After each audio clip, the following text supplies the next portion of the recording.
এইখানে বসো। এই খাটেই আজ তোমার বসার জায়গা। এই পা তুলে বসো ভাই। বসুন দাদা, আপনিও বসুন। হ্যাঁ বসি বসি বৌমা।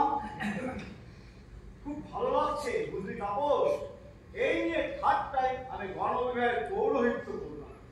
এটা কিন্তু আমার কেরিয়ারকে এক ধাক্কায় অনেকটাই তুলে দিল। কি বলো বৌমা? এই হ্যাঁ গো, ফেলু থেকে চা দেবে তো? হ্যাঁ, দেবো তো? না না, এখন আর চা খাবো আর যা বলছি না, এখানে যে প্রতিষ্ঠা করে ধরলো এই 3 দফায় যাত্রা গাছিতেই আমি কোটার মতন গিয়ে চুকিয়ে দিয়েছি। হ্যাঁ, এখনো তো আমার কেরিয়ারে 30 ফুট পরে আছে। হবে ফেলুদা, হবে, তোমার অনেক হবে। যাত্রাগাছিতে এখনই তুমি 1 নম্বর। আপনি কিছু বলছো না যে? আচ্ছা, আমার এই গণপৌরোহিত্য মানে গণমালা বদল অনুষ্ঠান পরিচালনা, যাকে বলে শাস্ত্রীয় ম্যানেজমেন্ট, তা তোমার কেমন লাগলো? আর এই যে তুমি আজ সকলের সঙ্গে মিলে একত্রে মন্ত্র উচ্চারণ করলে, সেটা নিয়ে কি বুঝলে ভায়া? আমার সারা শরীরে শিহরণ লেগেছে ঠাকুর মশাই। শিহরণ? আগে হ্যাঁ ঠাকুর মশাই, আমি হলাম একা মানুষ, এই অন্ধকার জগতের মানুষ। আরো 50 জনের সঙ্গে বসে তাদের সাথে গলা মিলিয়ে একই মন্ত্র উচ্চারণ করে গেলাম, তাদের ভাগ্যের সাথে নিজের ভাগ্যকে মিলিয়ে গেলাম। এটা ভাবতেই না আমার আমার সারা শরীরে কেমন যেন কাঁটা দিচ্ছে ঠাকুর মশাই। আপনি আমার আশীর্বাদ করুন। জয়স্তু জয়স্তু। বাহ, কি সুন্দর গুছিয়ে কথা বলে। দেখো তাপস, দেখো তোমার ভাইরা ভাই। বুঝলে বাবা নীলকণ্ঠ, তাপসের সঙ্গে আমার সম্পর্ক একেবারেই আলাদা। আমাদের পাশের বাড়িটাই ফেলুদার বাড়ি। আচ্ছা, আর তোমার পঙ্কি, হ্যাঁ। তা তো রোজ সকাল সন্ধ্যে আমার ঠাকুর ঘরে যাওয়া চাই, মাতৃ পূজা করি। পঙ্কি রোজ মায়ের জন্য চন্দন ঘষে নিয়ে আসে। আহ, কি সুন্দর দুলে দুলে দুলে দুলে ঘষেই চলেছে, ঘষে। কেমন যেন একটা আষ্টে গন্ধ পাচ্ছি। গন্ধ? আজকে বন্ধ কই? কাঁচা মাছের গন্ধ। বলছি দিদি, আজকে কি আপনি ওই বাজার থেকে পমফ্রেট মাছ নিয়ে এসেছেন? আরে না না না, আমাদের একটা পমফ্রেট ঢোকেই না। আরে কি বলিস না বলছ? পমফ্রেটের মতন মাছ আছে নাকি?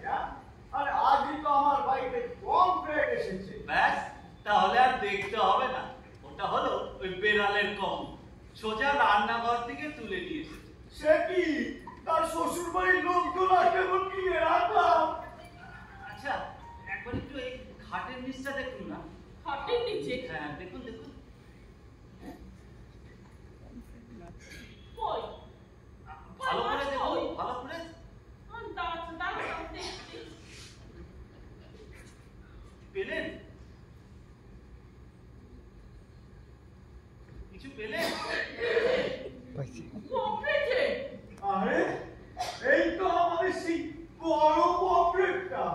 বৌমা, ওটা নিয়ে কোথায় চললে? এটা ফেলে দিয়ে আসি। ফেলে দেবে?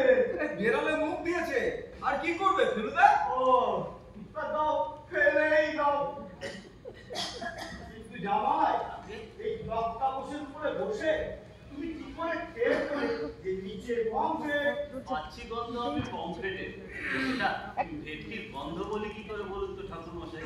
বাবা, ভেটকি আর পমফ্রেটের গন্ধ আলাদা? তোদের জামাই নাক আছে রে তাপস। দাদা, বাড়ির এই দিকটা কি আছে? এদিকটা বাড়ির পেছন দিক, হ্যাঁ। তারপর একটা ছোট বারান্দা, হ্যাঁ। তারপর ফেলুদার বাগান। বাঁশঝাড় আছে তাই না? হ্যাঁ, তা আছে। বাঁশ ফুলের গন্ধ বেরিয়েছে। পাঁচ ফুল? বাসায় আবার ফুল হয় না। জন্ম যে চোখে দেখি, তার আবার গন্ধ?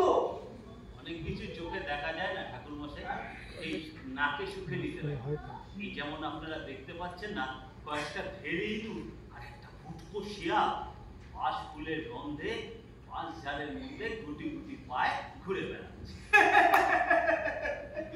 বাসফুল, শিয়াল, ইঁদুর, এমন ছেড়েছো না নীলকণ্ঠ, এটা ঘরের বউ ঘরে ফিরে এলো। আচ্ছা নীলকণ্ঠ, আগে তুমি সবকিছু আলাদা আলাদা গন্ধ পাও? যত বস্তু তত যে আপনাদের পঙ্খী এখন ঘরে ঢুকলো, সেটা কিন্তু না বলে দিলেও আমি ঠিক ধরতে পারি। এই কোথায় গেলে কুন্তি? আরে শুনে যাও, নীলকণ্ঠ নাকি এখনই তোমার বোনের গন্ধ চিনে রেখেছে। তা কেন চিনতে পেরেছি বলুন তো দাদা? এই কেন? কারণ আপনাদের পঙ্খী গায়ে কোনো গন্ধ মাখেনি তাই। তাই নাকি? আজকাল তো লোকেরা বাড়ির বাইরে বেরালেই নানা রকম সুরভি ছড়ায়। এ বাড়ি হলে কোনো কথাই নেই। বিয়ের রাতেও পঙ্খী কিন্তু গায়ে ছিটে ফোটা কোনো গন্ধ মাখে। ওরে পঙ্খী, এই বিয়ের রাতে তোর এত প্রশংসা করছে, এবার একটু হাস। তার কত রকমের গন্ধ যেন তুমি জামাই। মোটা গন্ধ, সূক্ষ্ম গন্ধ সব মিলিয়ে ৫-৬ হাজার গন্ধ তো হবে। ওরে বাবা, কি করে চিনে রাখো? চমকানোর কি আছে ঠাকুর মশাই? মানুষের ক্ষেত্রে তার ১০,০০০ সম্ভব। এই যে আপনারা প্রত্যেকদিন হাজার হাজার মানুষ, হাজার হাজার জীবজন্তু মুখ মনে রাখেন, সেটা কি করে রাখেন বলুন? আরে বাবা, সে তো তাদের আমরা দেখতে পাচ্ছি, চিনতে পাচ্ছি। মুখের ছবিগুলো আমাদের মাথায় আটকে যাচ্ছে। ঠিক তাই, আমার ক্ষেত্রেও তাই। ওই গায়ের গন্ধগুলো না আমার এই মাথার মধ্যে আটকে। আচ্ছা, শিয়ালটাকে এখন ঘুরঘুর করছে? হ্যাঁ, আর ও কিন্তু সহজে এখান থেকে ছেড়ে যাবে না। ও বাসফুলের গন্ধে এখানে এসে যে পচা জুতোর গন্ধ পেয়েছে। পচা জুতো? আগে হ্যাঁ, আর শিয়াল কিন্তু পচা জুতো ভীষণ পছন্দ করে। জঙ্গলে জুতো পরছে নাকি? না ঠাকুর মশাই, জঙ্গলে কোনো জুতো পচে নেই, আপনার পায়ের জুতোটাই পচে গেছে। ও মা, সে কি পচা নাকি? 10 বছর ধরে পায়ে দিচ্ছি, ওই কখনো টের পাইনি তো। ও বাবা, সেটা হতে পারে ফিরুদা, ওই সবসময় গায়ে ফুল চন্দন দিয়ে থাকো তো। এদিকে যে 10 বছরের শোধ আপসন পচে ঢোল। তুমি বলছো আমায় টার্গেট করে ঘুরে বেড়াচ্ছে? আপনার জুতোই হলো ওর টার্গেট। ওরা যাকে একবার টার্গেট করে তাকে কিন্তু সহজে ছাড়ে না ঠাকুর মশাই। ও মা, সে কি? এসব জন্তু জানোয়ারের কার মনে যে কি আছে কে জানে। না না, আমি বাড়ি যাই। কি ঠাকুর মশাই, হ্যাঁ? আপনি চলে যাচ্ছেন যে?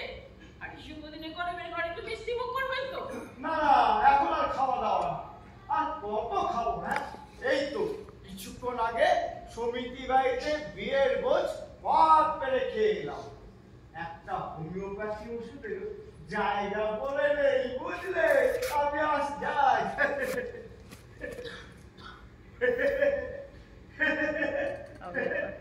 তুমি যখন এত করে বলেছো, না আমাদের খাবো। বাপ রে, বাসপুর, শিয়াল, জুতো, এদিকে কি কইব সত্যি? আমি যাই।